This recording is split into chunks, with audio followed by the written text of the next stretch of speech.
but that's not how the decisions will be made. Okay. Yeah. What happens is, and we talk about it in Be Like Amazon, we talk about a soup metaphor, right? You have delicious soup, you put a little bit of water in, and you sell it, and it's still delicious soup. So you decide that you can put a little bit more water in. Eventually, that delicious soup becomes a little less delicious, but it's still good soup, right? And at some point, that becomes crappy soup, right? It becomes awful soup, okay? And the thing is that the commitment to actually lifetime value of the customer may have to do with investing even when it's a little bit more difficult, right? It may mean that during a recession you make a net profit of 1, 2, or 3% instead of your normal 10%.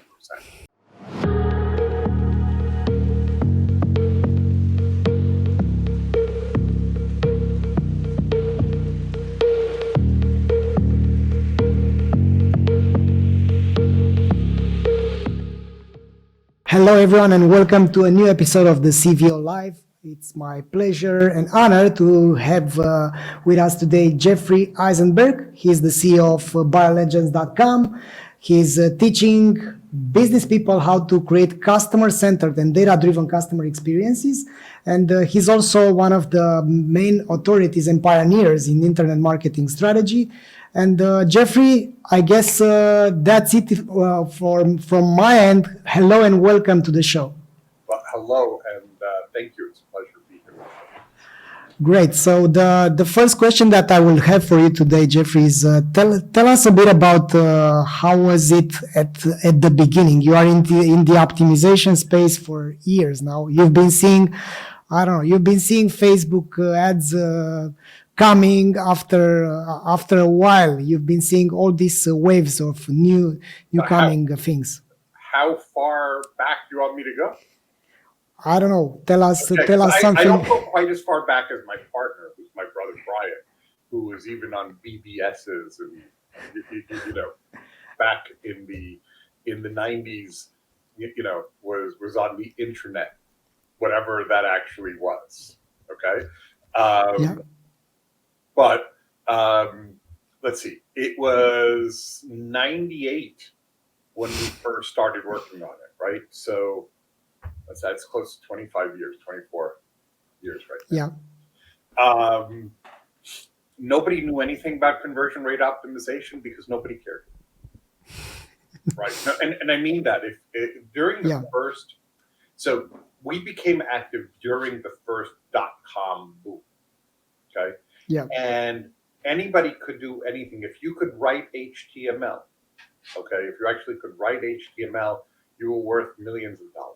Okay, it was just this crazy thing.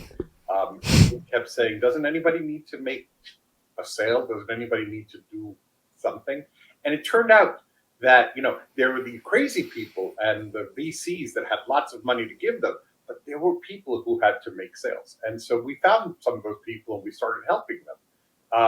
But it was easy. I mean, seriously, in 1999, I could say to you, I can increase your conversion by 30%. I could not only guarantee it, okay.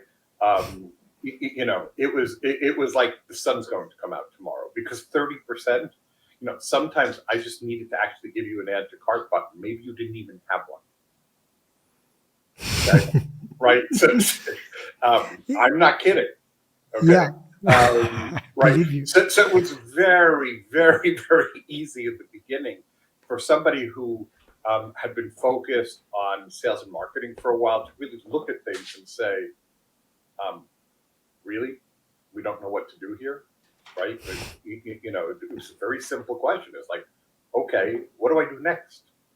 Right. That was literally our first question. What do I do next? We also knew nobody in the industry. So it's very interesting, today, lots of people know us, and like you said, pioneer, blah, blah, blah. It's, lots of words. But people do know us, right? But nobody knew us, right? There was all these experts. Most of those experts don't exist anymore, But they were so smart and they knew so much, and they could tell you that eyeballs were going to be more important than dollars.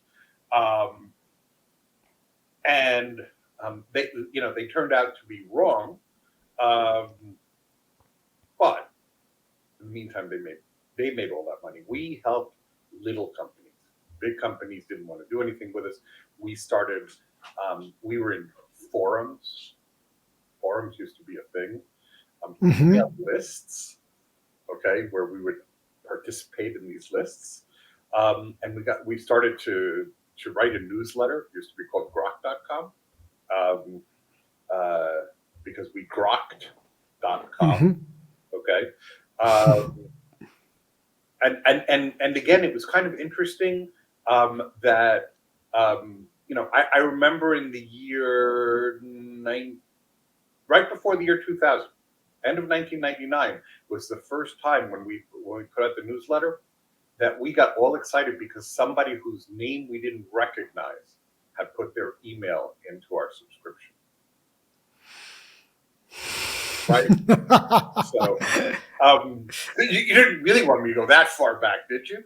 But it was like that, right? It's conversion. Nobody cared. Conversion wasn't even a thing. Search engine optimization wasn't a thing.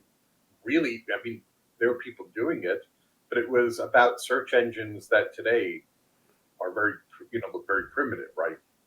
Google and Radu and whatnot. We actually started becoming more well known because we got involved with the search engine optimization people. We started writing for a publication called ClickZ. I think it still exists. I have no idea. When we started writing for them, they invited us to speak at a conference, right? You start speaking at conferences, and they were search engine optimization conferences. And they said, "What do you do?" Because at that point, what we were saying was that we were like digital salespeople, right? Don't think of us as the marketers. Marketers bring traffic, sell the traffic. Okay, it was a bad metaphor back then, right? Because people didn't like sales. The internet was going to change everything. There's going to be no more sales. Whatever. Jeffrey, I have a question regarding the term CRO and conversion rate optimization. How you've seen that emerging? I'm about to tell it to you. I'm about to tell it to you. So there was such a thing as search engine optimization. Okay, and when they were asking us what we did, Brian responded, not with a well thought out thing, just because it had to be, so you had to say something. He says, well, we do conversion rate optimization. Okay, which from the day we said it, we knew was a bad word. Okay, it was a very bad idea, but it really helped define what we did. People started to understand it as conversion rate optimization. They would talk about it as conversion rate optimizers. And, we knew from the start that you don't optimize an output, right? You optimize the inputs. So, in the same way that we already knew that search engine optimization was a bad idea. You're not optimizing for the search engines. You're optimizing for the people who read the search engines. That's still a surprising thing to some search engine people, right? But but even though we knew it, that's how it started. So seriously, I think that was about 2001 where we started calling it conversion rate optimization, and it stuck. People accepted it. There was nobody else doing it, so there's nobody to argue with us, right? There was a guy in Finland who was starting to do it. There were some people who talked about it. There were a couple of people who would mention the importance of it. Back then it was, Amy Africa, a couple of people like that. But basically it was very, very, very, very early. So in terms of the optimization for conversions, it's clear that things were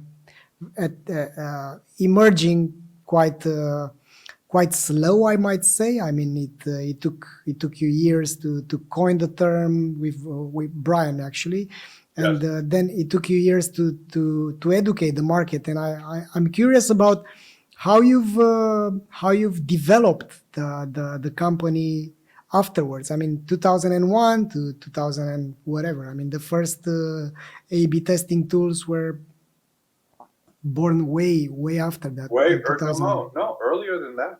The first earlier A/B than testing tools were Optimos. Optimized. Optimos was Yeah. the first one. We were teaching a course for, I think it was the American Marketing Association, maybe. I think it was American Hmm. Marketing. He came to see us at that course where we were teaching it. He wanted to talk to us, and um, we found it kind of interesting, but we dismissed it. And I'll tell you why we dismissed it. One was because it was still a fairly difficult thing to do, right? Even though there was a tool, we had two types of clients: the clients that didn't have enough traffic to test, and the Hmm. clients who would not allow somebody else's tool on their website, right? And Yeah. so it took a few years for Optimos to get out there in the market. Um, and so he was also too early. We were too early. Then came the Optimizely's and the Google website optimizer. Um, Yeah. uh, Brian And and John, who we still work with, hmm. wrote a book called Always Be Testing. Okay, Yeah. which was actually a book where 3/4 of the book was prepared from our internal manuals that we used to give to train our people. Okay, not the portion that was specific um, to Google's tool, but the Yeah. kind of But what to test. So it's still a good book. It's hard to find, um, and we have no interest in revising it. But there's some interesting ideas in there about how we would develop tests. And so I think that was like 2007, 2008, by the way. So it took yeah. that long for that to be established. I mean, our book that we were surprised when it hit the New York Times bestseller list was Call to Action. And Hmm. because people were starting to talk about conversion rate, it had just become popular enough, we decided that if we didn't write the book, nobody would know who we were later on. And so Yeah. we took this collection of articles we had written and we turned it into a book, and we published the book. And Seth Godin looked at this cover that we had. It was awful. It was awful. The book still had typos in it. It was a bad book. It was self-published. But it had the information people wanted. And he said, look, this is a god-awful cover. It's a terrible, terrible cover. Don't judge the book this way. Go ahead and buy the book. You need to buy this book. And it was part of what it took. But we sold tens of thousands of that book like in the first few weeks. And surprised us. And so we quickly reprinted it and we fixed a lot of the typos. All sorts of issues. But that was 2005. So, Optimizing it in while you were doing it, right? oh yeah, not even, but yes. But Fantastic. but it had the foundational articles, the stuff that we were talking about back then, which was persuasion architecture. Okay, Hmm. which was the way that we thought about things of building it like an architect, right? Of architecting an experience. But that's evolved, right? So buyer legends is the evolution of that concept. And it's mainly the evolution of that concept because it was so hard to teach people persuasion architecture. It was complicated and it was hard. Um, we were consulting to Google. We were working with their small to medium-sized business group that sold um, Google AdWords. Yeah. And we had done a presentation for them, and somebody really liked what we were doing, not because of anything other than the fact that we had printed it out. We had taken their research was about this much. Not quite, but almost a meter high. Okay. And we had printed all this out. We brought it to the presentation. They had some senior people there, and some, all sorts of people in the room. And we said, here, all this is what we use to back up our conclusion. And then in the first 10 slides, we said the opposite of everything they had ever concluded. The opposite. Okay. And then we defended it with their data. Okay. And just so you know, what we said wasn't so shocking. We just took the perspective of the customer, right? This is how we've always done things. Excuse me a second. It's allergy season still here. No worries. So what they had assumed was a whole bunch of things that was a survivorship bias. Okay. They were thinking that because their customers till then had been a certain way, that was their customer. And we said, no, you're misunderstanding the market. Let us show you the data. And we start to look at their data, the behavioral data, the market data, all these things. We said, the problem is that the early adopters, they've adopted it. You're successful. This is, whatever it was already 2012, 2013. The people who were going to adopt this adopted it. What happens is people like me, like gray hair, okay, a little older, maybe who are in the business. We have businesses and we don't know what to do. Okay.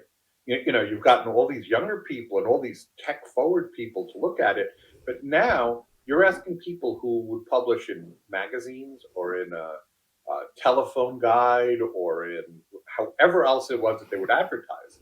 You're asking them to use Google AdWords, and Google AdWords doesn't work like those other things, right? In fact, Google AdWords really depends on things like negative keywords, right?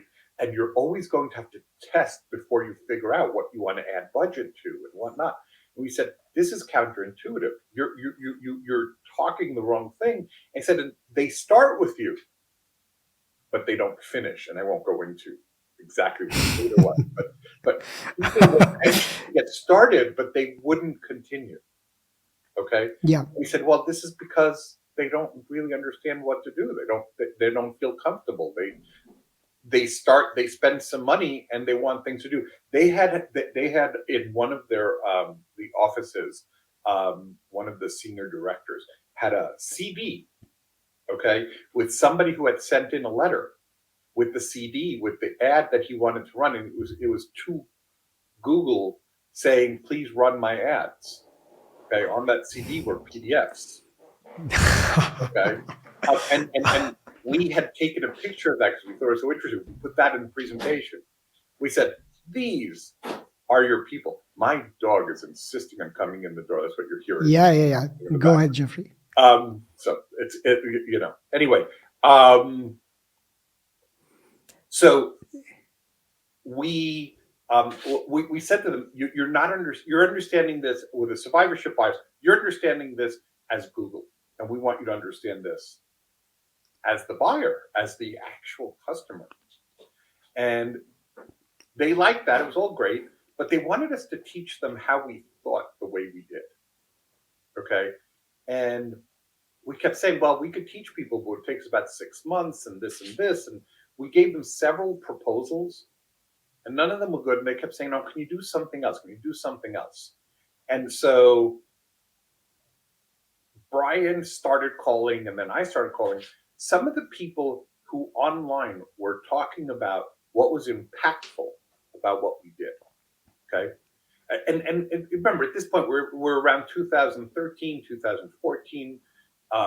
It had been years since we've been doing this. Lots of the people who had been our customers were already vice presidents. Some were CEOs, right?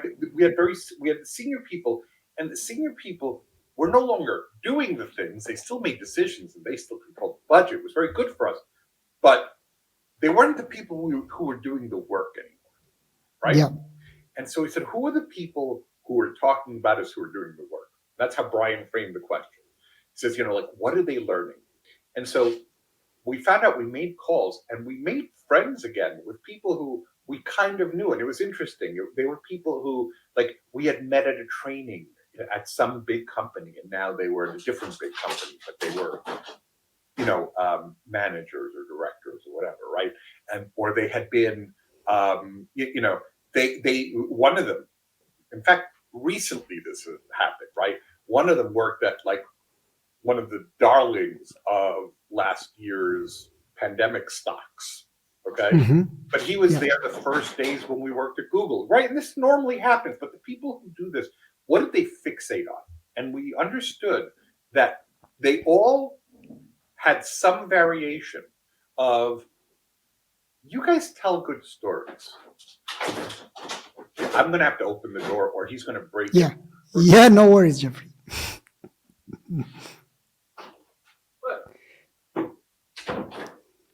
He's a very vicious labradoodle, so don't let him in.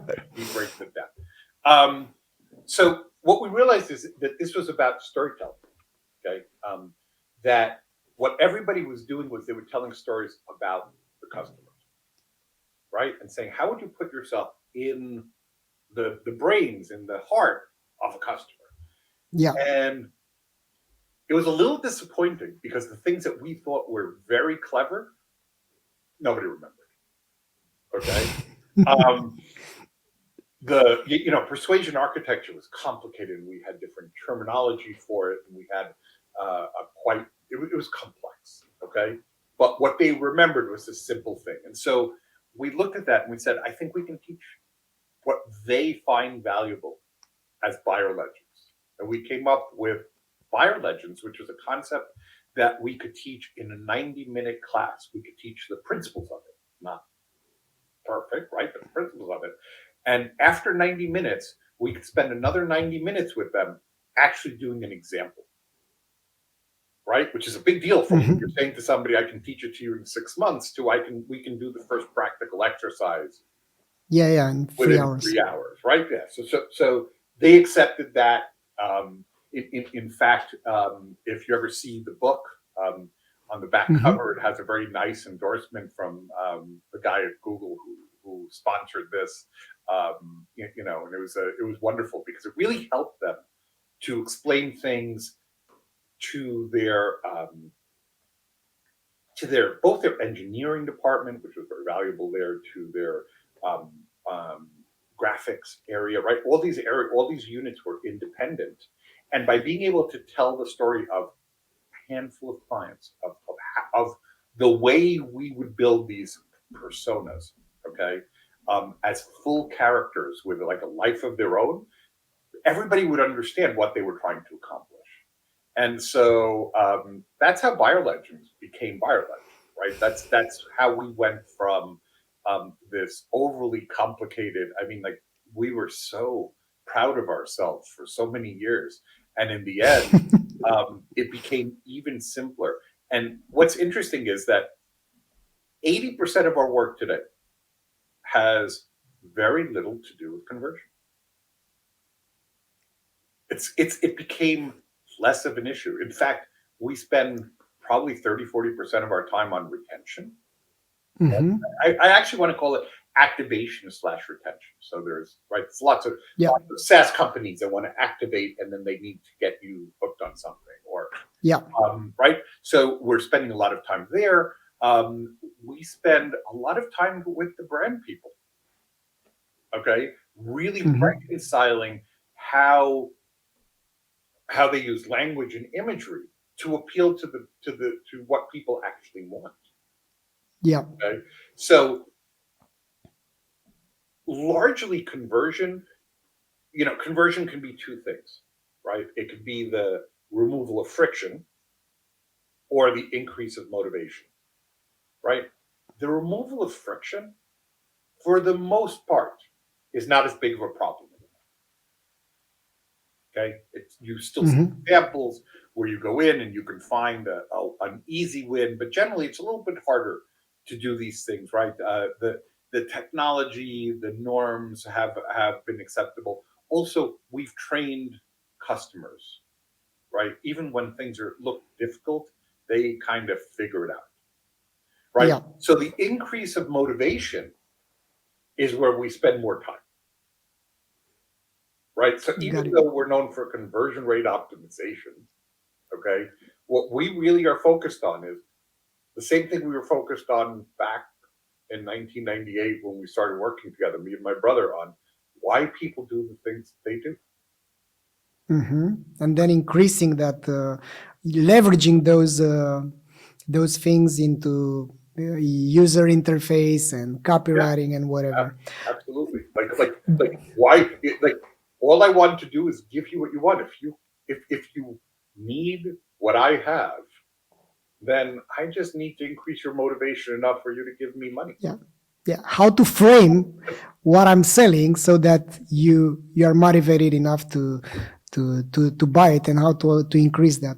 Yes. Jeffrey, looking at the current landscape, we are coming after decades of acquisition marketing, where marketing managers were, most of them were spending managers, allocating discretionary budgets into this campaign and into that campaign. However, nowadays those days are gone. There is the market is the e-commerce market is now almost a bloodbath, thanks to cookies, thanks to iOS 14, and thanks to more competitors in the market. It's clear that the customer centricity is not a luxury item anymore. It's Is it becoming a clear? must-have. Is it It, clear? it, it's becoming clear, yeah. But I mean, there are Okay.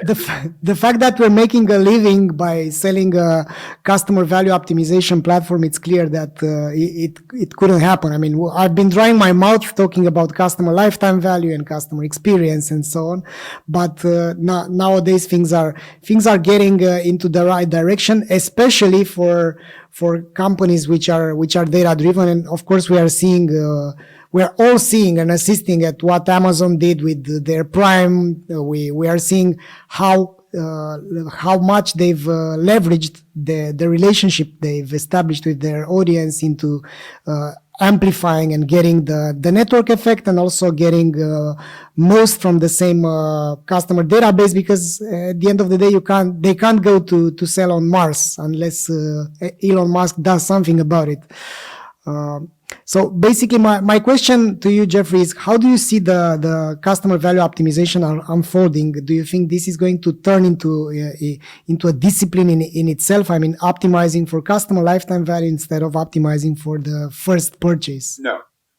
I think so. First, I think that you're optimistic because you're doing the same thing that we were doing for years. You're listening to people. No. I mean, you're listening to the people who want to learn these things, right? So first, I think that you're overly optimistic. Okay, I'm out there in the real world. We've invested in a different startup in the home services industry. Mm-hmm. Okay, we're plumbing, electricians, heating and air conditioning companies, these kind of companies. And I can tell you that the idea that customer lifetime value is important is laughable. Just in that market, they barely get the idea of conversion rate. Okay, so it's hard to think of the world if you're dealing with early adopters. Yes, are there more early adopters? Are there more people interested in the in customer lifetime value? Yes, but if you think about it, customer lifetime value has always, like, if you go back and you read Drucker, right? He basically talks about the whole purpose of a company is to create is to create a customer and then that customer. This isn't. There's nothing new, right? This is not revolutionary. This is how you get the business. And so I'm less optimistic about it because of human nature, right? In other words, humans like easy and fast way better than hard and slow. Even if hard and slow is more profitable in the long term, they're short-term thinkers, right? We had been saying, we had a big argument in 2003, okay, 20 years ago, okay? Yeah. About the idea that just buying more traffic was like using drugs, right? You kept needing more and more, more and more, and people kept pumping. And the thing is, you could continue to profitably acquire clients, right? So what did it matter what they really cost or how hard it was to convert them, right? If you're using a stupid funnel metaphor, right? It just didn't matter. And so what happens is that was a very like a drug addiction, right? People just became addicted to cheap traffic. So now we don't have cheap traffic. That's what you're actually saying. And so people know, Yeah. oh, we have a client and we need to keep them. And what you're finding is that even great companies will have problems with this, and we're going to see this more and more. If we go into the recession that I'm pretty sure we're going into, what you'll see is which companies continue to invest in an experience, and which companies start deprecating the experience. So, for example, we wrote a book called "Be Like Amazon," right? It's our Yeah. latest book. It's the book that we're very proud of that book, and we like a lot of the principles. But we have now watched Amazon destroy Whole Foods. Okay? Hmm. They took a company that had long-term customer relationships and all this. Now, are they building something different? Might it make more money in the long term because they're looking at it as a physical location in order to deliver groceries? Might it fit their plan? Yes, and we're not arguing with that. However, they've destroyed the value of a brand and the relationship that they had to it. If you walk into a Whole Foods today, it's a sad place compared to what it was before Amazon bought it. Okay, so and they did this because they're they're so focused on costs and personnel and all these different things that you've lost a feeling for what it is. Now, in their long-term grocery e-commerce business, maybe it works for them. It's left to be seen. But even great companies, when you see what they'll invest in when times are hard, and then you'll see. So if you tell me, let's say we have this conversation again 3 or 4 years from now, and we're back Yeah. to good times, okay? And you tell me that, oh, this I didn't expect this, but all these companies, instead of laying off people, okay, instead of cutting costs, what they did is they made it even better for the customer.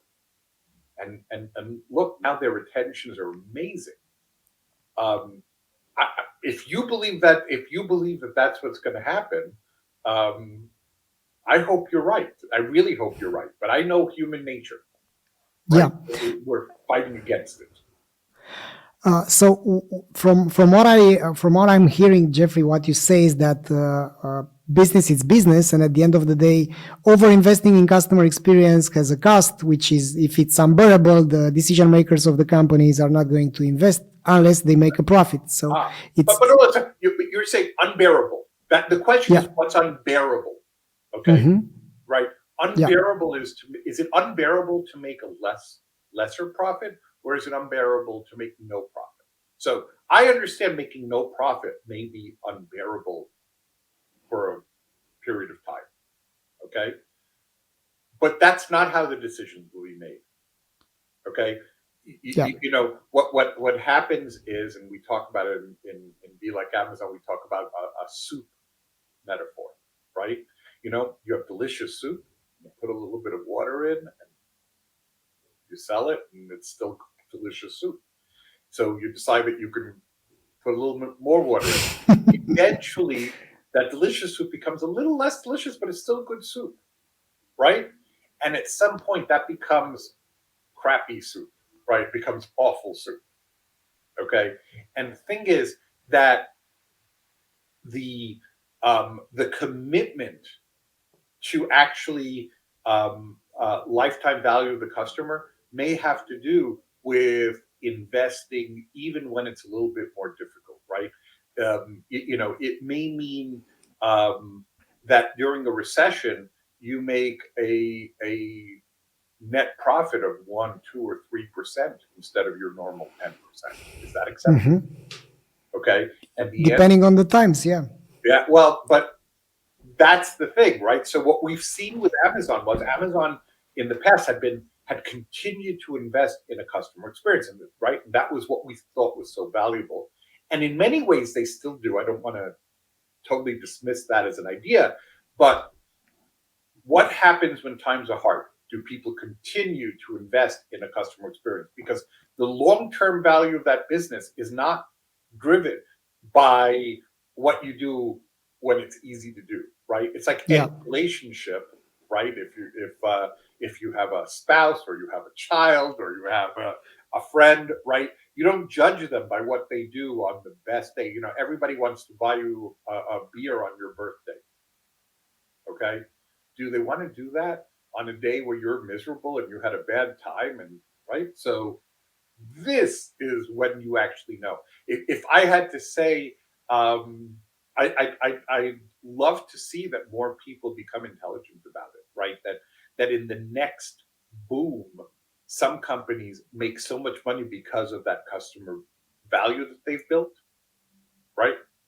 And it'll happen for some, but it will be the minority, like always. Yeah, my perception over this matter is that the winning companies of the future will be the ones that will cherish and nurture the relationship with their customers, and that's because data tells them so. Now the question is, where do you find the balance? Exactly like you've said, Jeffrey. Where is the balance where you are not under investing and over investing in the relationship? The problem is what you said is data tells you so, right? That's how you get into the soup, watering down the soup problem. Okay, is there a return on investment at smiling at your wife?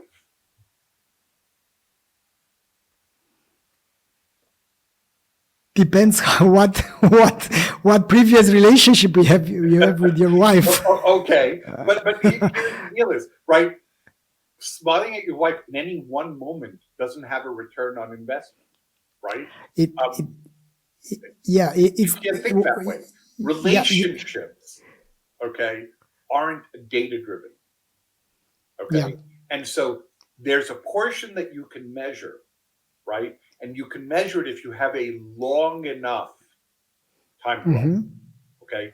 And what I said is in the short term, the data is going to tell them that, I'm going to lose money.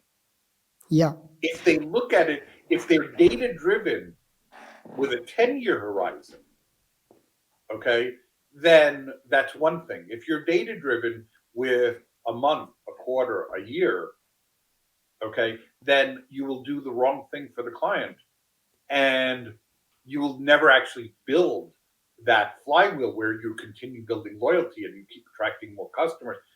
A network effect and so on. Yeah, Right. I got where you're coming from, and I think we're actually on the same side of of this story, because what you're saying is that you can't measure everything, and if you try to measure everything, you will end up not being caring enough for your customers, and you end up being looking short term at the relationship with your customers.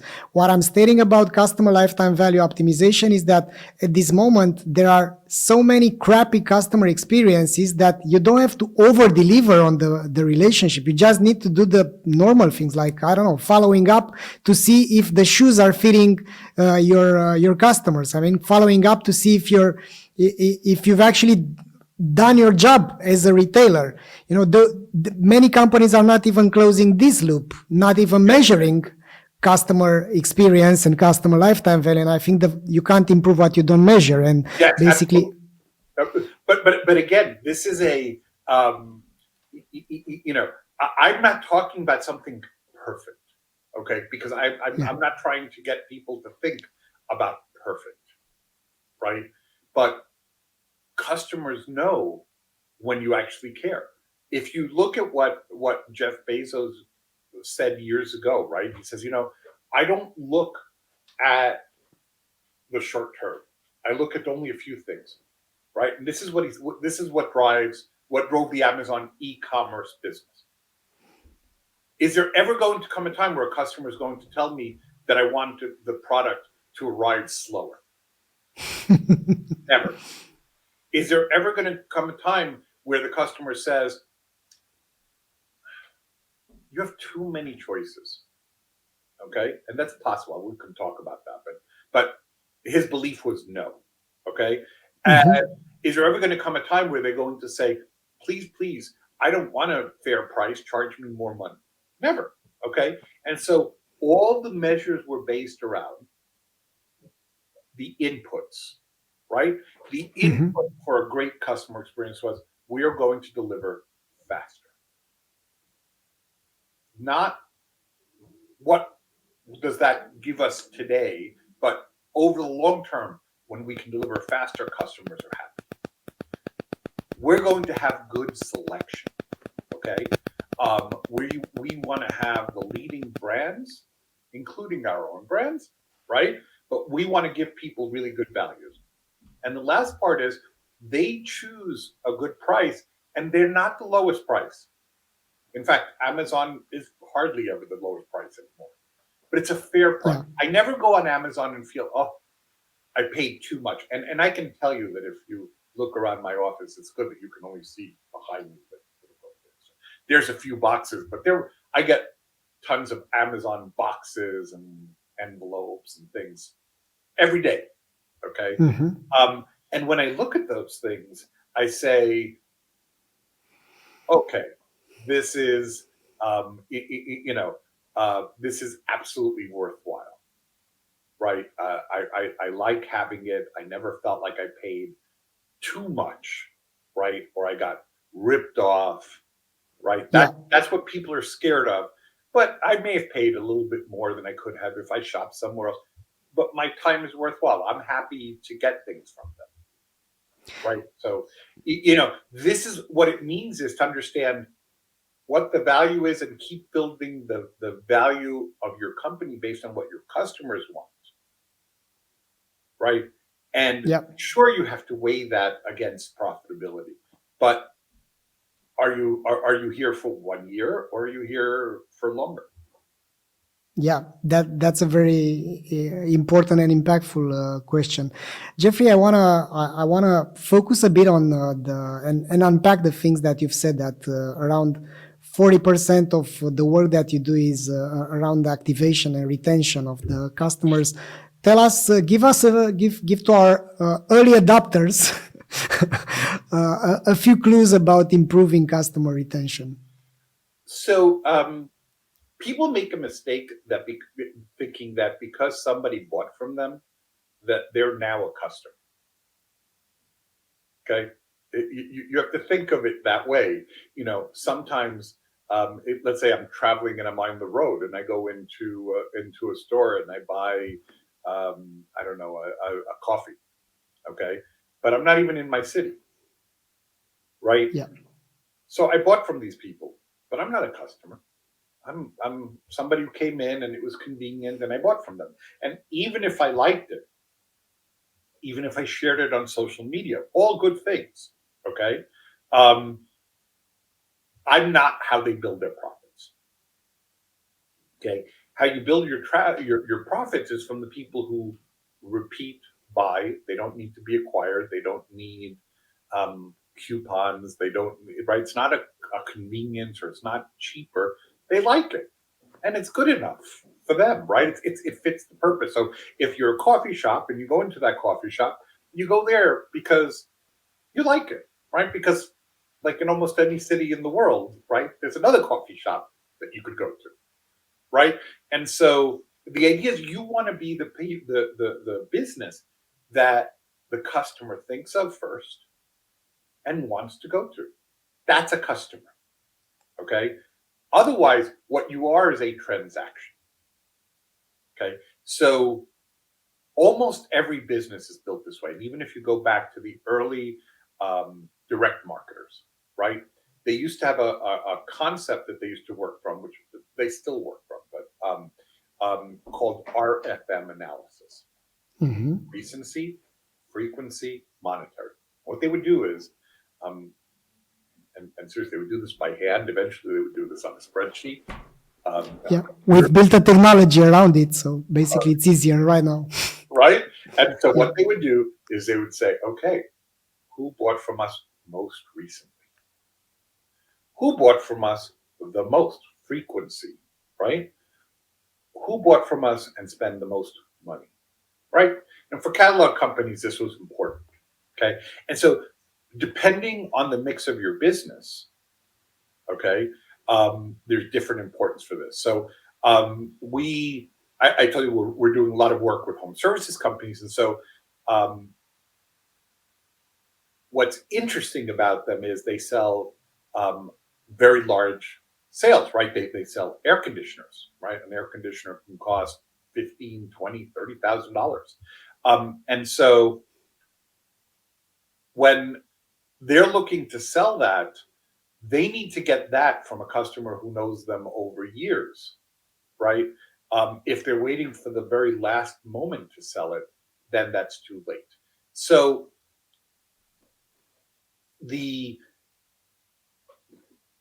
you'll forgive me, I actually lost my train of thought. But the idea is that as they're building, they have people who call up and they just need somebody to, I have something not working, or I hear a noise, right? You come and they fix the noise.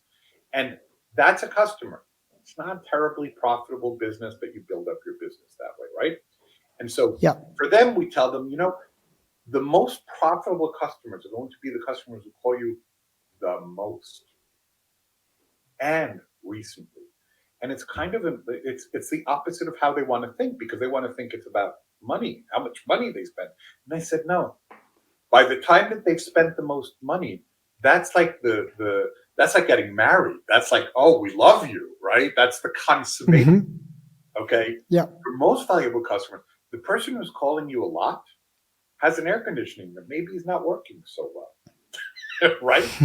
That's the person who you love, even though they look not quite as profitable, right? So it's an analysis of how often they come in. And so it's a mistake about who your client is, right? The client who buys from you once and then never bought again, you have to ask yourself why, right? Do you sell based on price? Did you have the lowest price? And if you sell based on price, probably all of your clients are just there for one transaction, right? Yeah. The idea is to build a relationship. And so we talk about the difference between a transactional customer and a relational customer, right? Are you building a relationship or are you building a transaction? It's very difficult to build a business based on transactions.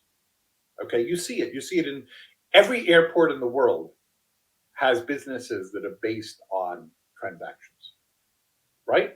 Because you go to the airport and you buy that same coffee, okay? And if they wanted to charge you that price for coffee in any other part of the city, I don't know, you'd probably punch them. Exactly. What am I, an idiot? Right? But it's convenient. So there's a transaction. You have to buy that coffee, and you're like, okay. You're stuck there. Right. That's it. You got me. Okay. And that's a model based on transaction. Okay. But if that was if you were in a business where you're building a relationship, you wouldn't go back. Right. And so, yes, there's a profitable business. There are many businesses that are based on transactions. Okay. We are not interested in those businesses. Like, we've never worked with businesses who try and have the lowest price. Okay, because you can't build relationships without having high margins, without being able to invest in an experience. Okay, and so here's the thing: if I have to give advice to people, okay, we're going to recession. Yes, there's inflation, so it's kind of easy to do through, but raise your prices and improve your service. Take that money and build better service. Make more money. Okay, so our clients are shocked because nobody ever comes to us and says, I want to, I was thinking of raising prices. Nobody ever comes that way. Either they already have a higher price, or when we tell them, you need more margin, they're shocked that we're telling them that. We show them different ways of bundling or different ways of creating better offers or whatever it is, but we're always focused on margin. Fantastic. I'm also a fan of RFM. As I've told you, since 2017, we've been building this software product to do automatically RFM, and also we've discovered so many insights about doing qualitative research and actually finding out what's the best profiles of the customers which are buying despite all odds and despite all the hiccups that you've put in front of them. They keep on coming and they keep on buying from you as a company. And I want to remind you there that's excellent, but you have to be careful of some survivorship bias. Yeah. You always have to be careful when you're doing your qualitative research that your best customer may also is somebody you want to take care of, but your best customer may have somebody very, very similar who doesn't do business with you because you don't see, they're invisible to you, what it is that they want. So, yeah, it's why we build multiple personas. Okay. Very often when you do this, right, you focus that way, you find that, and let's assume that your market was segmented into 5 personas. That's not a way that we think, but I'm making it I'm oversimplifying to make it easy, right? yeah, The personas, the segment that gives you, let's say, that's the largest market segment, right? And let's say that segment might be 30%. Okay. mm-hmm. Might be the segment that you most attract. You just have to be concerned whether there's not another segment that has 20 and 20, 2 more segments that would be 40 that are completely turned off. Yeah. Right?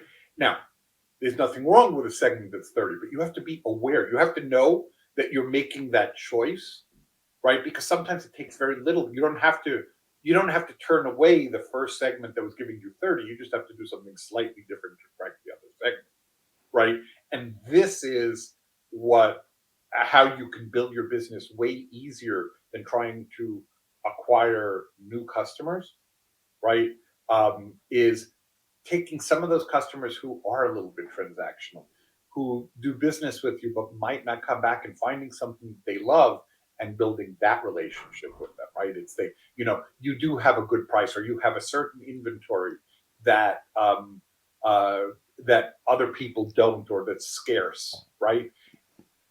And they buy from you even though they wouldn't be your normal customer. Now, how do you build a relationship with them, right? And so we find that often that there are people who buy certain products that don't come back, and people say, "Oh, that's a bad customer." No, that's not necessarily a bad customer. They liked you for one reason. Why do they not like you? What is it that what is it Yeah. that What's broken in your retain them as a customer? That's right. Yeah, I think it's a fantastic let's say endeavor to find these patterns and to discover what's happening in their minds. And I think we both agree on this thing that customer research is one of the most neglected areas of in marketing, and basically that's the root cause of this friction that companies have into attracting better customers and improving their KPIs. Especially in e-commerce. If I own an e-commerce company, okay, I would make sure that every single person who worked in marketing, and especially in marketing, okay, would have to spend time on the phones and customer service, would have to spend time shipping packages. I want to see that they're doing it. I'd probably take, if people work 200 days a year, I'd like to see almost 20 days. It's a lot of time. Okay. Yeah. But I'd like to see them actually feeling and doing the things that affect customers, right? I want them to see how a package goes out and what it takes. I want them to hear a customer either be happy or complain. I want them to hear the language that they use. If you don't have contact with customers, you're kind of useless. When we go into companies, it's often the marketers who might hire us, or the owners of the company might hire us, but we're not so interested in talking to them. We want to go out, we talk to customers, and we talk to salespeople, and we talk to customer service people, Because those people have customer contacts. They have things to tell us that will teach us about what the customer thinks. Marketers spend so much time thinking about what they think about that they lose touch with the client. And that's not an insult to marketers, right? It's if marketers get bored by their campaigns, marketers get, they forget that it's often the very simple things that customers don't know. They're often telling things that are really esoteric, really difficult to know. And the customer is asking the simplest question in the simplest language, right? And so you have to spend more time with the customers. I mean, seriously, if I had like a magic wand, right? Expelliarmus. Okay. But if I had a magic wand, I would make sure that people were working with customers, right? I think that's the most important thing. I'll put this advice in our collection. We have all sorts of tips from everyone which is joining the CVO live event, and I think it's it's actually the first time when I'm hearing it, even though we had a few episodes now. But I totally agree with you. As a former e-commerce entrepreneur, I used to ship the products. I used to stay in the calls with them. One time I realized that we were selling online car insurance, and it was that mandatory MTPL, right? And all our phone operators had this nice smiling voice when they were saying that you need to renew it. But actually the emotional state of our customers were not that good, because nobody freaking wants to renew the insurance again, even because they perceived it only as a cost. So I realized that, and we had 18 people at the phone calls, and we've decided to come up with a different script and to come up to empathize with them. Hello, Mr. Andrew. We do know that it's a bad news for you because the insurance is expiring. However, the good news is that we found the best price for you, and you will pay only that. Yeah, no, but this is, I'm surprised. I mean, I'm working right now with a customer who spends well over $100 million a year in marketing. Okay. And we asked them the question. I mean, we just started working with them last month. We asked a question of their marketing team about how do customers feel when they realize that they need the product? How do customers feel?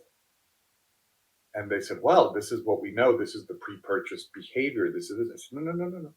How do they feel? And so we've been spending, we said, okay, well, let's look at the behavior. Let's look at these things. How do you think they feel? And we've spent 2 weeks on this. And I encouraged them to go out and talk to some existing customers. How did they feel before they knew them? Yeah. Before this, before that. We have made so much progress, okay? And this is why I'm saying this is we sent out an email based on one of these insights. Okay, it's not a full month since we've been dealing, right? So, and we don't work on their emails. Okay, like that's not what we signed up to do. But they send an email based on one of these observations. Okay, the email normally, okay, had a click-through rate well under 0.5%. Okay, well under 0.5%. No, it got read. Is part of it. It's not quite a newsletter. Okay, not quite a newsletter. I wish I could give more detail. I can't. Yeah, no worries. But the click-through rate was almost 20%. Okay, that's now 40 times better. Yeah. Yeah. Not everybody had read it. Not everybody opened it. Okay, but when you have an increase like that, see, you don't need to do an A/B test when you see something like that, right? And we love to say this when people think about A/B testing, right? What they're really saying is this better than this? And you need a sample size. You need this. The bigger the impact, the smaller the sample size you need. Yeah. right? And so if you actually do things that people care about, right, that'll matter. If the customer doesn't care, don't try and test something that nobody cares about. Okay. Does it make differences? Yes, kind of. But look, we know that this concept is going to go into their marketing campaigns. But everybody was really excited. I have this email that came on Monday morning. It's not a U.S. customer, and so Monday is a holiday here. Okay, but I Yeah. looked at it on Monday morning, and they were so excited. Okay, so excited about this, and we said, "Yeah, didn't you know?" Like they're extremely data driven, almost fetishy data driven. Okay, and we said, "Yeah, no, we knew, right? Like because we knew because it was that impactful. It was that obvious once you understood this feeling. Okay, Yeah, it's very easy to speak to the feeling." got it. Jeffrey, it's been delightful to have this conversation with you. I think that we haven't finished our conversation. Actually, I wanna invite you to a future episode if you agree. Sure. Thanks a lot for being today with us. Unfortunately, we have to wrap up. Where can people find out more about you or get in touch with you if they can? So buyerlegends.com. And forgive me, I know that there are links on that website that are dead. We I say this with a lot of gratitude and humility, um, that we're like the cobbler's kids, right? Like the shoemaker's kids who doesn't have shoes. Yeah, yeah, We no longer even update our websites because um, because it becomes too hard to keep up. I prefer to deal with customers who contact us. It's we don't work with everybody because we don't have an agency, right? We're a very small group right now that work together. We enjoy working together, right? It's me, my brother, four other people. We take on the clients we like, and we always want new clients, but it has to be the right client, right? yeah. So buyerlegends.com is the best place to reach us. And I'm Jeffrey at BioLegends, so I'm very easy to find, even if you spell Jeffrey wrong. Right. So Yeah. that's where you can find us, and you can find me, Jeffrey Eisenberg. I'm easy to find on Twitter, Facebook, um, LinkedIn. Right, not so hard to find. Perfection. Thanks again, Jeffrey, and thanks everyone for watching today with us. And we will see each other in the next episode. All right, be well. Bye, one.